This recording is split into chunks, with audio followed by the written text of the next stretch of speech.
UpStreet Online! What's happening, fam? Lando here, and we are doing this thing today, and every Sunday, really. So, if you never joined us before, that's a bummer, but you're here now, so awesome.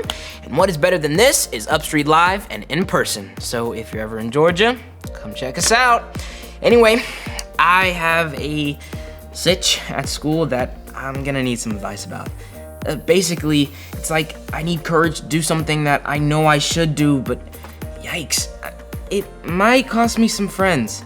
And luckily for me and you, that's what UpStreet is all about this month, courage. So yeah, I'm really glad I'm here for this. I'll fill you in just a second. We gotta get this thing over to Caleb, who definitely has courage to do some things that even I think are crazy, so check this out. Welcome back, That Show family. I've missed you guys, but I hope you've had an awesome summer. Guys, we're back into all the shenanigans. But first, before we get into it, I gotta introduce you to That Show family member. What's up, everybody? My name is Ashley, and I'm pumped to be here. Thanks for having me. She's pumped to be here. We're gonna be introducing some new That Show family members over the next few episodes. With school starting back up, PU kind of stinks. We're gonna do a game that finds out whether or not I'm smarter than a 5th grader. Like, are you smarter than a 5th grader? That's like a genuine question. I'm asking. Let's find out.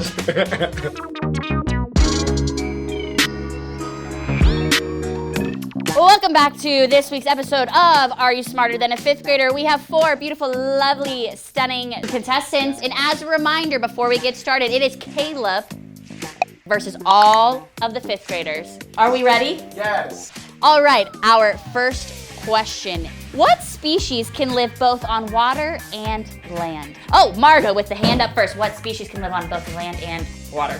An amphibian. Yes, an amphibian. I'm gonna give it to you. Good job. That was a hard word. History question. The first atomic bomb attack was on which city? Oh, The first atomic bomb. I know this. Hiroshima. And that is correct. I think we are tied. Kids have some points. Caleb has some points. I would say 100 to 100, maybe more, maybe less. We are in geography. What is the capital of New Hampshire? If you don't know, New Hampshire is one of the 50 states in the United States of America. And Evan has his hand up. Do you happen to know? Concord. Yes, Evan is correct. That is actually amazing. That's a great. All right, now we're back to science. Here we go. A science question. Which planet is nicknamed the Red Planet? Evan, I saw your hand up first. What is it? Mars. Mars is the correct answer. You all knew that one. Yeah. Did you even raise your hand? No. I was like, Venus. All right, next question, ladies and gentlemen. The modern day city of Istanbul was known by what name in the 13th century? All right, Margo, what is the answer? Constantinople. And we are correct. The kids are now ahead of Caleb. Can you say Constantinople? I was gonna say Turkey. That is a country. That is a country? Yeah. Score check. Caleb, not sure. It's quite less than what we have. I don't want to talk about it. Back to English, everybody. What is the name of the most famous British playwright? And if you don't know what a playwright is, it's in the word. They wrote plays. Caleb has his hand up. Caleb, who is the most famous British playwright? Shakespeare? And you are correct. Can you give us a line from a Shakespeare play? To be or not to be. Wow, ladies and gentlemen, an Oscar. An Oscar for Caleb. Yes, Granny. blue, purple, and green are examples of what color? Evan? Cool colors. Cool colors is correct. Good job, Evan. That's not a real thing. Yes, it is. There's warm colors, cool colors. Oh, you I don't like know if you remember temperature. this, but Evan's an artist. I know that now. Yeah. You just got wrecked. And I do believe we might be on our last question, folks. And that last question is a mathematical question. What is the Roman number? X, V, I. Okay, Quinn, I'm gonna have to give it to you because of your enthusiasm. Quinn, can you just say it into the microphone for me? 16. Drum roll, please. This is the last question. 16 is the correct answer, everybody. What just happened? It sure did. And that is Are You Smarter Than a 5th Grader? And if you weren't watching, it's obviously very clear. Our 5th graders beat Caleb from that show. There you have it, folks. See you next time. Well, Turns out you're not smarter than a I'm fifth not grader. smarter than a 5th grade at all. I don't know how I made it to 17th grade, but this is my year. It is. I love that confidence. Anyway, it's okay. We're gonna wrap up the episode as we say. You know what we? Just let me know. Yeah, it's. And as we always say, stay saucy, love on somebody, and I'll catch you on the next episode. Peace. Okay, so the school day started out great because we had a substitute teacher, and we all know that subs equals a very cush day, am I right? And well, it's time for recess, and at our school we have 2 playgrounds, one for the older grades and then one for the younger grades. And well, of course, we're not supposed to be on the younger playground, but the class convinces the sub that we're allowed to play on both of the playgrounds. Maybe I should have spoken up then and said we shouldn't do that, but I didn't, and I just went along with the class, and well, busted. Mr. McMahon, the PE teacher, totally saw us and came out and told the sub that we lied to her. So now we're all gonna get in trouble tomorrow. But at lunch, a lot of the class decided that tomorrow they were gonna tell the teacher that the sub said that we could play wherever we wanted. They're trying to blame it on her. I don't wanna be the snitch, but it's lying that got us in trouble in the first place. My friends will totally turn on me if I rat everyone out. But something just doesn't feel right about lying.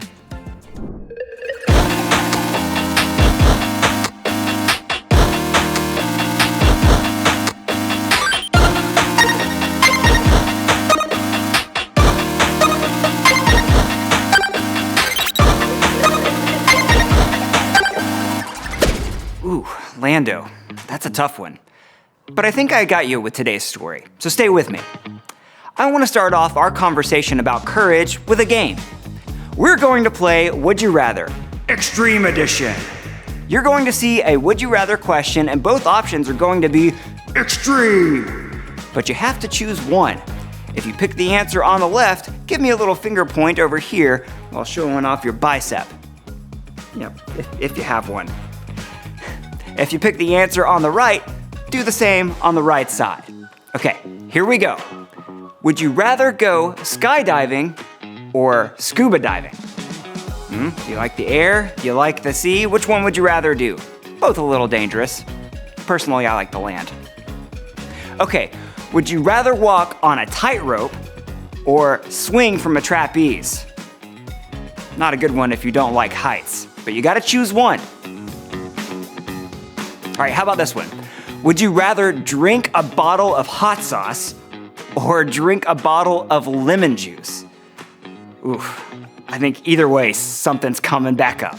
Ugh. All right, would you rather go hiking in the hottest desert or the coldest mountain? Hot or cold, which one do you prefer? You summer, you winter? Gotta choose one. All right, would you rather fight a bear with your hands or swim with sharks without a protective cage? Yikes. Either way, I'm running or swimming away as fast as I can. Okay, so that last one was maybe a little too extreme. Both of those options sound terrifying. But here's the thing about most of those scenarios. You could do most of those things if you had to. You might not want to do them ever in your whole life, but you could have the courage to do it. Because that's the thing about courage. Everyone can have it. Courage is for everyone. Even if you don't think you were born with courage, we can all have courage. One of the best examples of courage is a true story you can read about in the Bible. It's about Moses, who was an Israelite. The Israelites were a group of people who God really loved and who God used to show the whole world how real and powerful he was. But Moses, well, he was just a regular guy.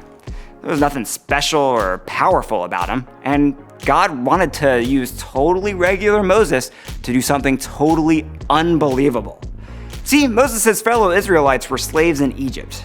It was terrible and not at all right, but God had a plan to save them. And here's where Moses comes in. God wanted Moses to go to Pharaoh, who was the king, and ask him to let the Israelites go, to let them just leave Egypt. But Moses was scared. He didn't have an army, he didn't have any weapons. why would a strong, powerful leader like Pharaoh listen to Moses? As you can imagine, Moses was really unsure of God's plan.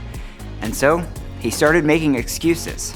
Moses said, God, I've never really been that great at speeches, and I can't really talk all that well. I'm not the best person for this. In other words, Moses was saying, God, I know you've asked me to do something, but I'm scared. I need courage to do what you've asked me to do. And God told Moses, I will be with you. Moses wouldn't be alone. God would be with him. God went on to tell Moses that he would perform some amazing miracles to prove that God was more powerful than Pharaoh. So Moses chose to trust God when he said he would be with him. And though he was scared, I would be scared for sure, Moses decided to stand up for what was right and try to free the Israelites. So Moses went to Egypt and stood before Pharaoh.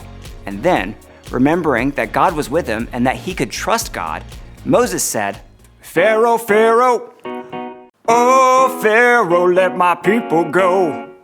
Okay, he probably didn't sing it. Anyway, Pharaoh stood up and said, great singing voice. Love the tonal quality. Didn't expect that. A little pitchy, but that request, yeah, it's gonna be a no from me, dog. So Pharaoh said no, he would not let the people go. But God had also told Moses that he was going to send 10 plagues, kind of like really bad punishments, to show Pharaoh that God was bigger, better, and absolutely not messing around about this request. One of the plagues was frogs. Tons and tons of frogs. Frogs were all over the land, in their houses, on their beds, in their ovens. Everywhere you looked, there were frogs. And Pharaoh said to Moses, pray that your God will take the frogs away and I'll let your people go. And God took the frogs away. And Moses went back and said, Pharaoh, Pharaoh, oh Pharaoh, let my people go. But do you think Pharaoh let the people go? No. So God sent another plague, this time flies. There were so many flies that the land was covered with them. Houses were invaded, plants died. There might have been flies in your eyes, maybe flies in your mouth, flies in your nose. Once again, Pharaoh said, please pray that your God will take these flies away and I'll let your people go. So God took the flies away, and Moses went back and said, Pharaoh, Pharaoh, oh Pharaoh, let my people go. But do you think Pharaoh let the people go? No. So God sent another plague, this time hail. God said he was going to send the worst hailstorm the world had ever seen. And hail it did. If you were outside when it started to hail, you were a goner. The hail was so big that it stripped the trees of everything on them. And Pharaoh again said, pray to your God that the hail stops, and I'll let your people go. But did he mean it? No, no, no! In total, God sent 10 plagues that ruined Egypt and all the people in it until Pharaoh finally agreed to let Moses and the Israelites go. Fine, have it your way. You can have them. Just make this all stop. Can you imagine being Moses? Just a regular guy with no army, no power, going up against the most powerful man in the world at the time. Can you imagine the amount of courage it would take to do something so big and so scary? But here's the thing. Moses knew he was never going to be by himself, alone, in front of this powerful ruler. God reminded Moses, I will be with you, the God of the universe, the God who can make frogs and flies come out of nowhere and disappear like that. That God will be with you, and you can trust him.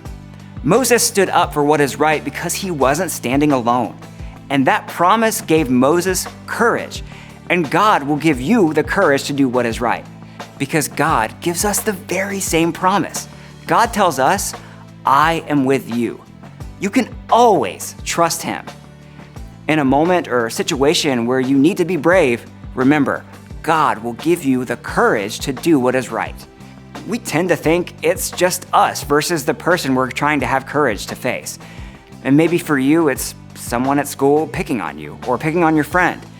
You need courage to stand up to them to tell them to stop.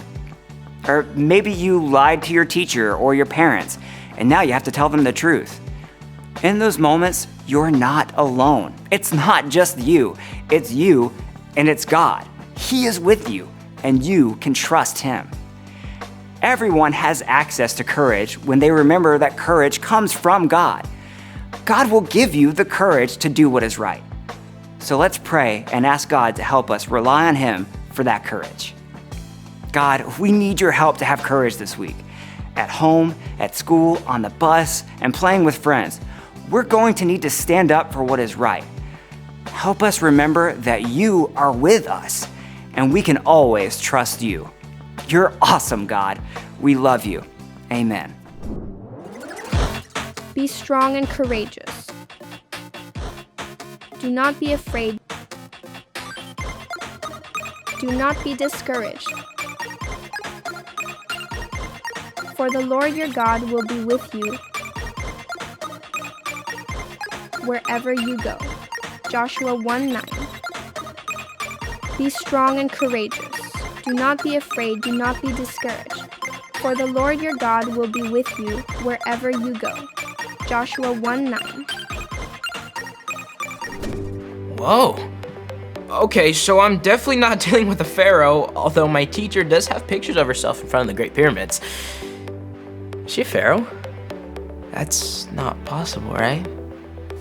Anyway, I know what the right thing to do is, and I knew what the right thing to do was to begin with. I just didn't have the courage to say anything, but it does help knowing that God is always with me, and He always is helping me do the right thing. That's something I can say to myself over and over again before I talk to my teacher and tell her the truth. And hey, if the class is mad at me and I end up sitting by myself at lunch, just send up a request for a plague. You got my back, right, God? I'm just joking. Wish me luck tomorrow, friends. See ya.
You're always by my side and you make me strong.